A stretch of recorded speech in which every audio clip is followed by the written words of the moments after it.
The North Atlantic was stormlit and unforgiving. On the morning of September 10th, 1984, a Soviet Krivak-class frigate cut through icy waters 180 kilometers northwest of Norway, standard patrol range, watching NATO's latest naval exercise unfold.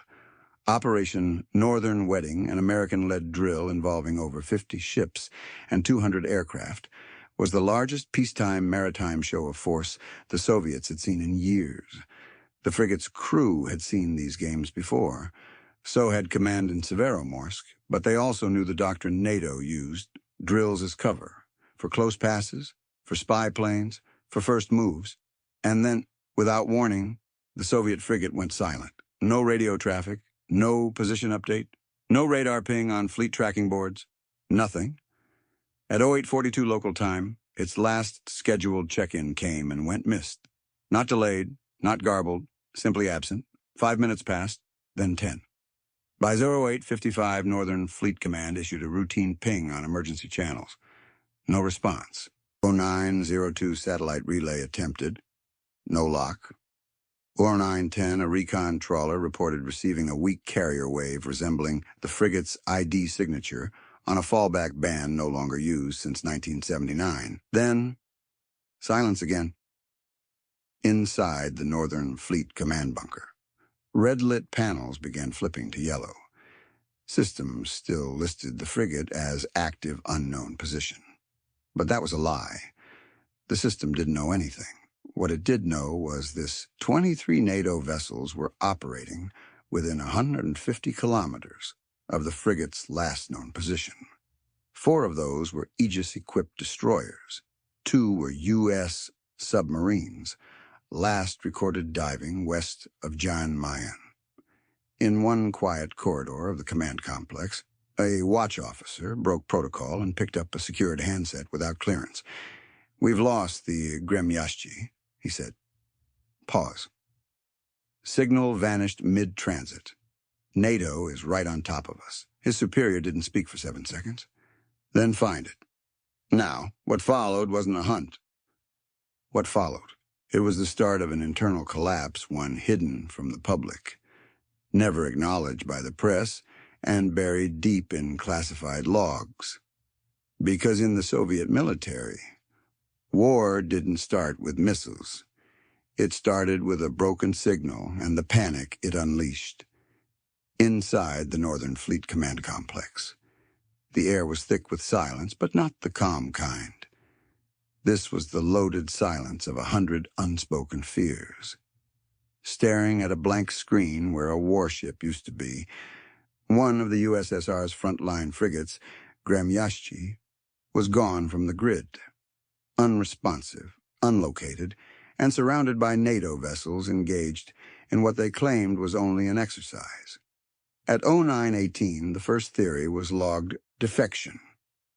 It wasn't the most likely. It was just the most terrifying. If the Gremyashchiy's captain had gone rogue, he'd be sailing a Soviet warship directly into the arms of NATO, with encrypted equipment, with classified routing protocols, with an entire electronic warfare suite on board.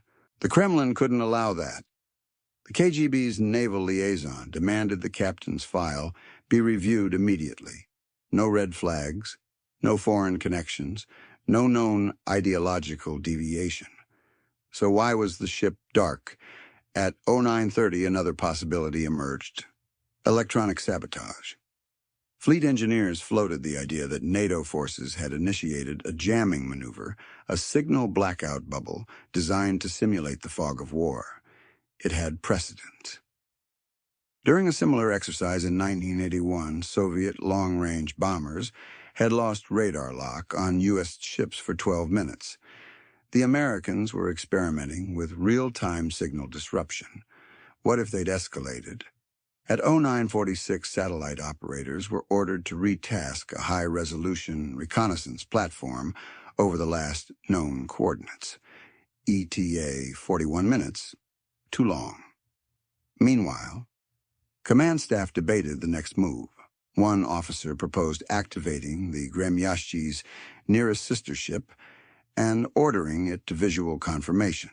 Another warned that doing so might reveal search patterns to NATO and suggest panic.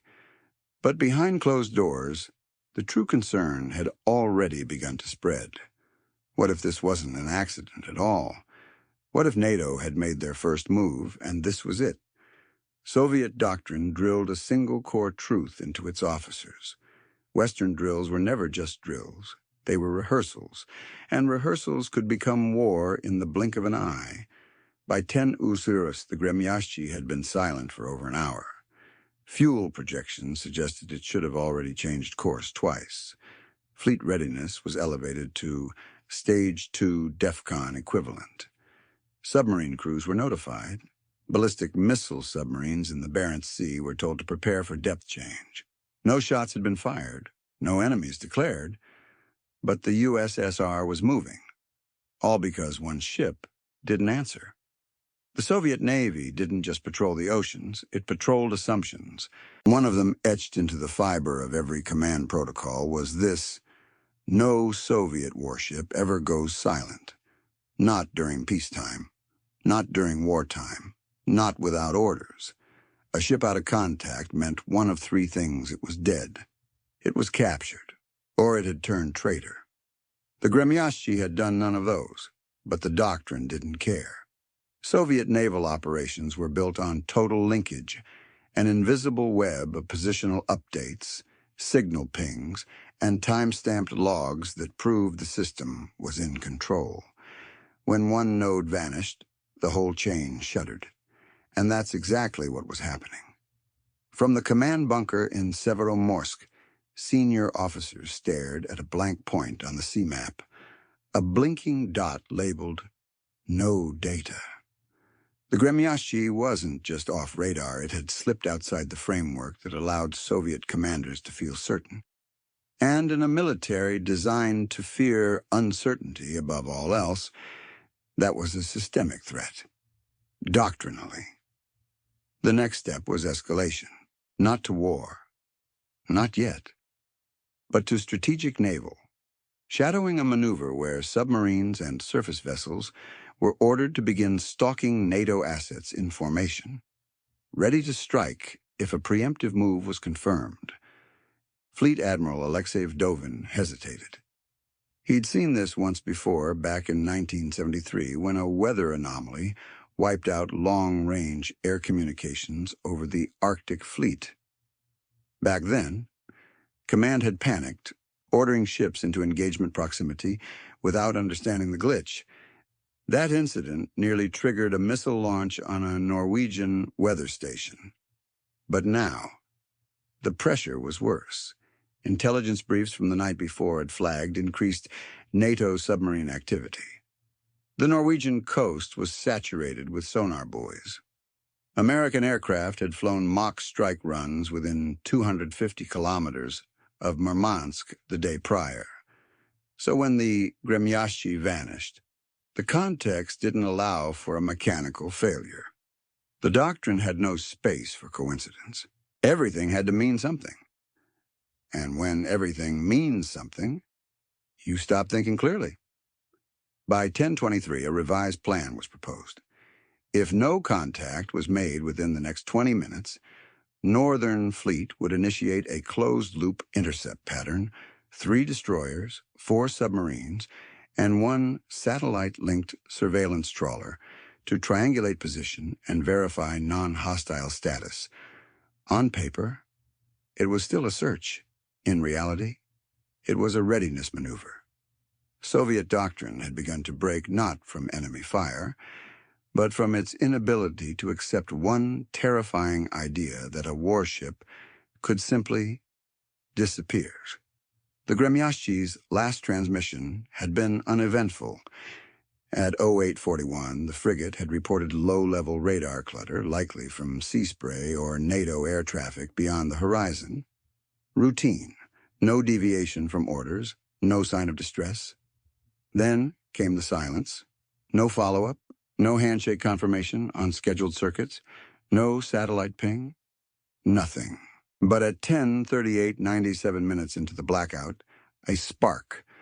A recon trawler, the Kapitan Orlov, stationed 90 kilometers to the northeast, intercepted a faint signal, a burst transmission, low-powered, analog fallback. The signature. It matched the Gremyashchiy's secondary comms beacon, a system never meant to be used unless the primary antenna array was damaged or disabled. The message was garbled. No voice, no coordinates, just a tone burst, identical to a short-range emergency ping. It lasted 4.8 seconds. Then silence returned. Inside Fleet Command, analysts parsed every millisecond of the signal.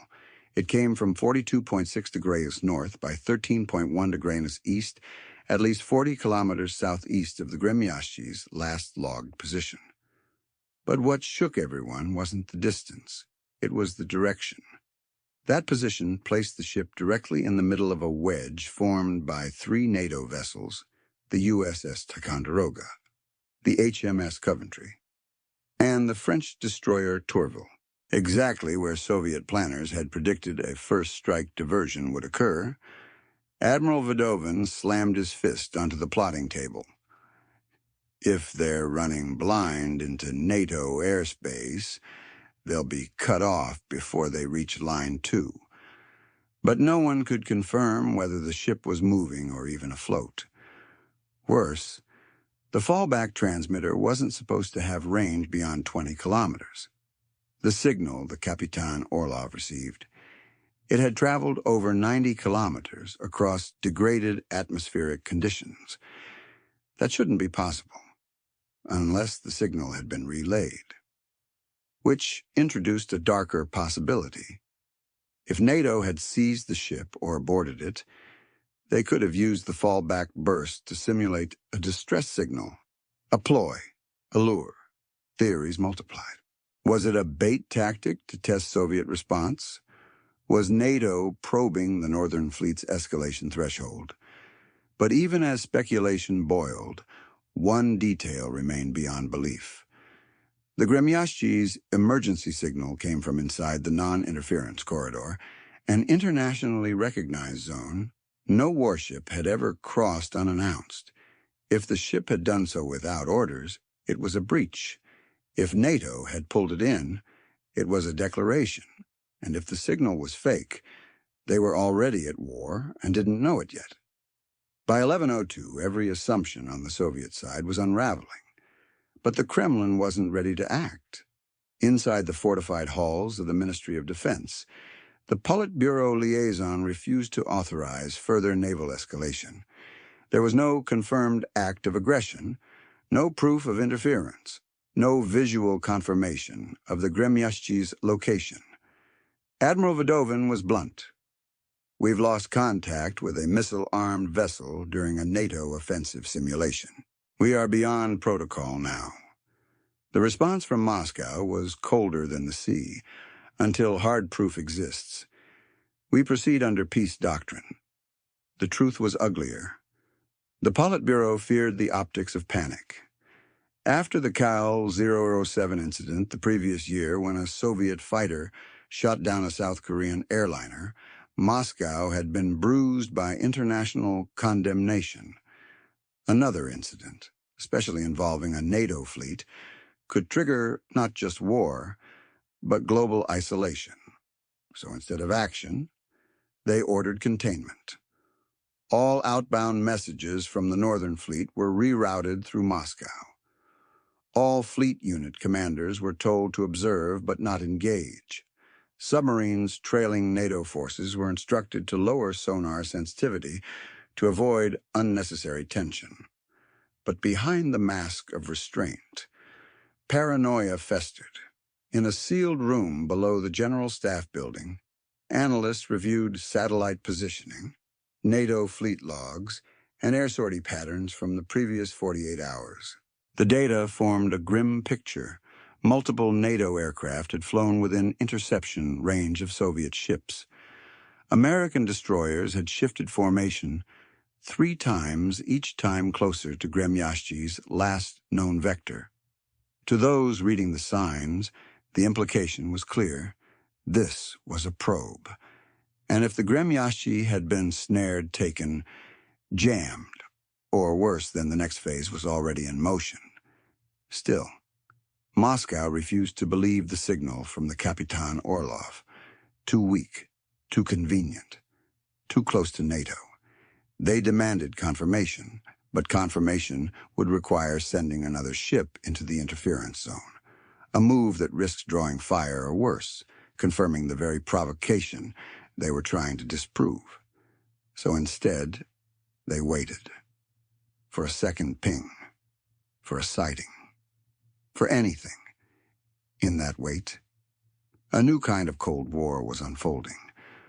One not of ideology or proxy wars or arms races, but of information paralysis. And the more the Kremlin hesitated, the closer their naval command moved toward the edge. Because silence wasn't just a gap in communication anymore. It was the space where war might begin.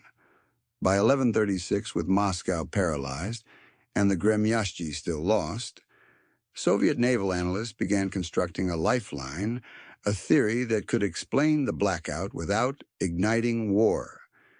The answer, they claimed, lay in the electromagnetic spectrum, a classified report, half technical analysis, half educated guess floated its way through the command chain. It proposed that NATO was conducting an unprecedented electronic warfare operation during the exercise, deploying directional jamming fields to test the limits of Soviet comms. According to the theory, the Gremyashchiy had sailed directly into one of these invisible nets, severing its ability to send or receive signals on any frequency above 1 megahertz. The fallback burst, detected earlier, was explained as a low-band anomaly, a brief escape from the interference zone. It sounded plausible. It was also wrong. Engineers at the Barents Sea Signal Center pushed back immediately. NATO's ships didn't have line of sight for jamming at that range. Atmospheric distortion from a passing pressure front would have disrupted such operations. And, crucially, no known NATO vessel had the power capacity to project a blackout across 90 kilometers without detection. But the theory stuck for one reason. It made NATO the problem, not the system. And that was comforting. It explained away failure as enemy brilliance. It framed the silence not as Soviet weakness, but as the result of hostile ingenuity. And above all, it allowed Fleet Command to avoid the most dangerous question in their doctrine. What if we did this to ourselves? As the jamming theory made its rounds, orders shifted. Instead of active search, ships were told to collect spectrum anomalies. Submarines were ordered to log radar distortions rather than approach the last known position. Command became passive, data-driven, distracted. Inside the Gremyashchiy's operations room, where the crew, if still alive, likely battled their own unknowns, there was no way of knowing they'd just been written into a theory of defeat that had no room for rescue. Meanwhile, the fallback burst had stopped entirely. No repeat signals, no Morse, no beacon, just a blank zone in the doctrine. And the deeper that zone expanded, the more the wrong theory calcified. In times of stress, the Soviet system didn't seek truth. It sought order. And sometimes, the most orderly story was the most dangerous one of all. By 1204, the first theory, NATO jamming, was quietly being replaced by something darker. This time, it didn't come from engineers. It came from the KGB. Their revised assessment, circulated via sealed courier to Northern Fleet Command and the Defense Ministry, command disruption consistent with intentional isolation. Internal compromise suspected. Translation: the Gremyashchiy's crew may have mutinied.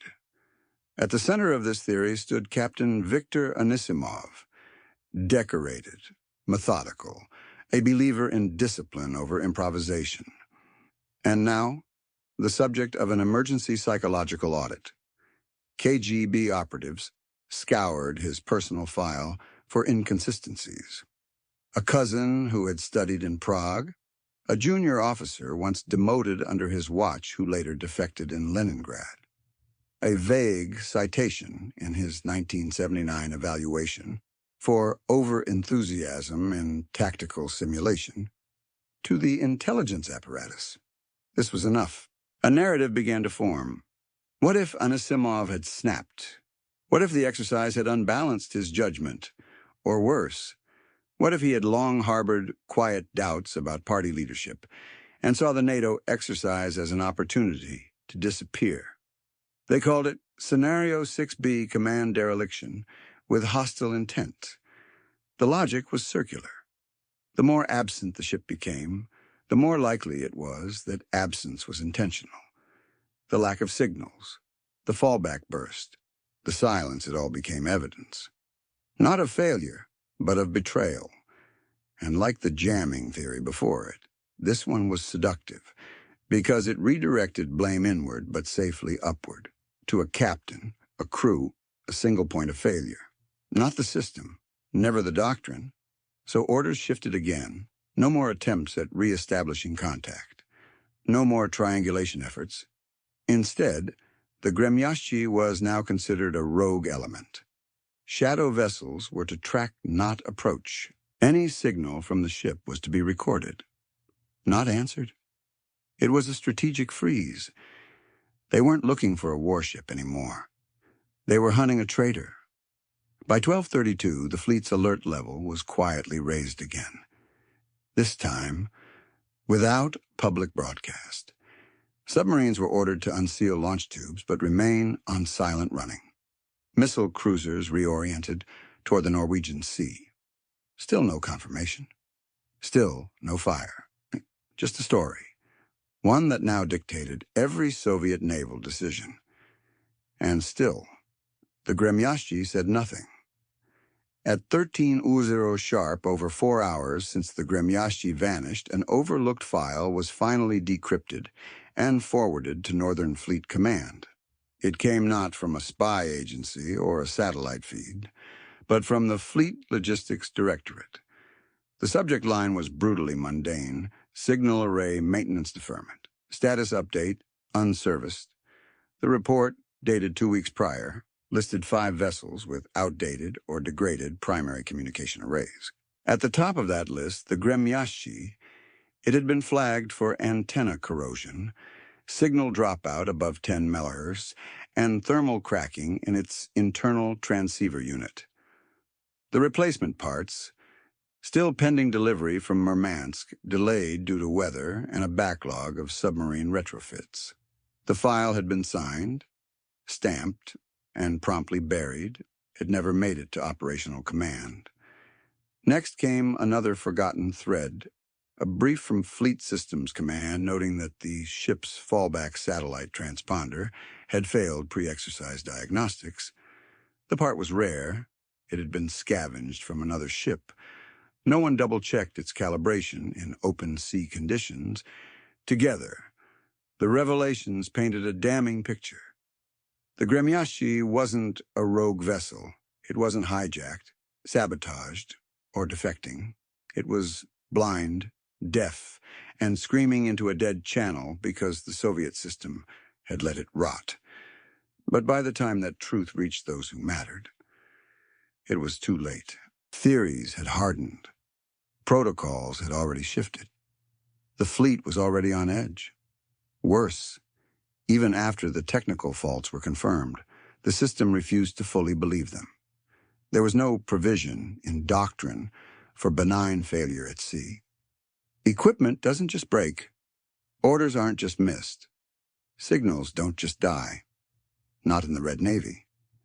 So instead of dialing down, Fleet Command hedged. They didn't cancel the search. They escalated it quietly, subtly. Intelligence officers were told to continue building profiles. Shadow vessels were instructed to maintain pursuit at distance. And nowhere in the logs was it ever admitted that the fleet had nearly turned on itself because of a maintenance backlog. The Soviet Union had designed an oceanic war machine, it couldn't keep running and whose silence it could only interpret as betrayal. The Gremyashchiy, adrift and blind, had become the enemy in the eyes of the very command meant to protect it. And in that betrayal of logic, the greatest intelligence failure wasn't that they lost the ship. It was that they created the crisis themselves and couldn't see it. Across the North Atlantic, aboard a UNO Navy E-2C Hawkeye orbiting near Iceland, American radar operators watched a known Soviet frigate drift silently eastward, deaf, alone, and veering off course. To the Americans, it wasn't a mystery. It was a vulnerability. Naval intelligence had been tracking the Gremyashchiy's condition for months. Satellite imagery had shown rust patterns near its forward comms dome. Passive ELINT intercepts had flagged signal dropouts. A recent flyover by a Norwegian P-3 Orion had visually confirmed the ship's deteriorated antenna array. The Americans knew something the Soviets didn't. The Gremyashchiy hadn't vanished. It had failed. But what shocked U.S. analysts wasn't the technical failure. It was the Soviet response to it. The way an entire command structure, unable to tolerate ambiguity, spiraled into escalation, from jamming theories to defection scenarios to strategic silence. They were watching a system unravel, not because of enemy action, but because of its own rigidity. At the Pentagon, Navy planners took note. This was the exact kind of moment the American system had been designed to exploit, not through firepower, but through information dominance, where the Soviet doctrine demanded certainty and punished deviation. The American approach embraced ambiguity, not because it was better, but because it was more survivable. U.S. warships didn't rely on a single path of communication. They maintained multi-node data links, real-time satellite feeds, redundant encryption bands, and overlapping visual confirmation protocols. Even their fallback systems had fallbacks. The Gremyashchiy had only one voice. The Americans had a choir. More importantly, American naval doctrine had long since detached from the idea of infallible platforms. U.S. training assumed failure. Pilots rehearsed radio silence drills. Destroyers practiced blind ops with dead systems. Submarines were taught to assume they'd be alone and survive anyway. In the Gremyashchiy's silence, American war planners saw a test they had already passed dozens of times, and perhaps, most crucially, they didn't need to fire a shot. The Gremyashchiy's disappearance sowed more chaos inside Soviet command than a missile ever could have. By simply failing to function, it had forced the USSR to question its systems, its doctrine, its leadership hierarchy. And to American strategists, that was the ultimate weapon, because in the Cold War, dominance didn't always mean destruction. Sometimes, it meant letting your enemy defeat themselves with their own systems, their own fears, and their inability to tell the difference between an attack and a technical malfunction. The Gremyashchiy limped back into radar contact at 14:27, 6 hours, and 12 minutes after its disappearance. No gunfire, no distress call, no breach. The ship's primary array had failed completely. The fallback transponder had operated on the wrong frequency, and the crew, locked inside a steel hull amid rising tension, had followed strict protocol-maintained course, conserve power, and await intercept. But by the time it reappeared on Soviet radar, the damage wasn't to the vessel. It was to the entire naval command doctrine. A surveillance trawler made first visual contact. The ship was intact. No NATO signatures nearby. The crew, when finally reached via an emergency HF relay, were confused but unharmed. No mutiny, no deviation, just isolation. Fleet Command should have breathed relief. Instead, they issued no formal acknowledgement. No debrief was conducted in standard format. The crew was ordered into isolation. The captain, Anisimov, was relieved of duty pending investigation not for error, but for procedural gaps in incident response. It was a cover-up, because what had truly failed wasn't a captain or a crew, it was a doctrine that could not adapt to the unexpected. The Politburo ordered that all logs be sealed. Internal discussions shifted to damage control. And quietly, senior officers began circulating a sanitized version of events the Gremyashchiy had experienced: brief electronic disruption during a NATO proximity event. Nothing more.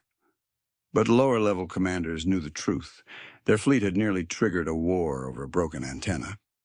Behind closed doors, commanders began to question things aloud that had previously been unspoken. What if other systems were just as fragile? What if a future malfunction came not during peacetime, but amid real tension, and if it took only one ship's silence to unravel the chain of command? What did that say about the chain itself? In the West, the incident passed without fanfare. American naval analysts took notes, updated their simulation parameters, and moved on. But inside the USSR, the ghost of the Gremyashchiy haunted every war game, every satellite misfire, every comms blackout that followed. It wasn't an act of war, it was a mirror. And what it reflected was worse than enemy fire. It was the unbearable truth that the Soviet system could be defeated by silence. What began as a tactical scare quietly evolved into a doctrinal rot. Within weeks of the Gremyashchiy incident, multiple Soviet fleet commanders submitted internal memos highlighting vulnerabilities in the communications infrastructure. These weren't just complaints, they were warnings the next blackout might not be recoverable. The next silence might coincide with actual war. But the system didn't adapt. It deflected. Instead of overhaul, the Politburo authorized minor procedural tweaks, more check-ins, tighter oversight, increased penalties for deviation. In classic Soviet fashion, the response to failure wasn't innovation. It was surveillance, and that was the breakpoint. Because at its core, the Cold War wasn't just a conflict of arsenals. It was a battle of systems, ways of thinking, managing, reacting. And the Gremyashchiy had exposed the Soviet system's most fatal flaw. Its obsession with control made it blind to complexity. In the American model, chaos was a condition to plan for. In the Soviet model, chaos was a forbidden idea. So when chaos happened, when a warship simply dropped from the grid, it triggered not resilience, but collapse. A cascade of false theories, blame games, strategic paralysis. And while the ship eventually returned, the damage was permanent. Inside the Ministry of Defense, whispers grew. What other gaps were hiding in the machine? If one ship could cause such havoc, what about an entire fleet? Officers began resigning early. Mid-level commanders rewrote local protocols to quietly bypass central ones. A culture of doubt replaced one of obedience. Not openly. Not yet. But it had begun. The moment the Gremyashchiy went dark, the Soviet Union learned a truth it could never say aloud, that the system built to fight the future couldn't even survive the present. Decades later, the Gremyashchiy incident remains buried beneath layers of classification. No monument, no ceremony, no footnote in Soviet naval archives. Just silence, exactly like the ship during those long, blank hours in the Barents Sea. But the story refuses to die. Retired officers speak of it in whispers. Not for what it almost caused, but for what it revealed. The danger wasn't that the West would strike first. It was that the Soviet Union would misinterpret reality and strike itself. The Gremyashchiy became a symbol not of treachery or failure, but of a system that couldn't afford to be wrong. Even when the truth was staring it in the face, a ship vanished. And with it, so did the illusion of perfect control. Today, as modern militaries revisit Cold War doctrines, one lesson lingers from that ghost ship drifting silently off NATO's bow. Sometimes the most dangerous threat isn't what your enemy does, it's how your own system reacts to something it doesn't understand. And in 1984, for 6 hours, the USSR stared at a blank screen and nearly lit the fuse. If you want more stories like this, where silence nearly ends, the world subscribe now for the next Cold War unraveling.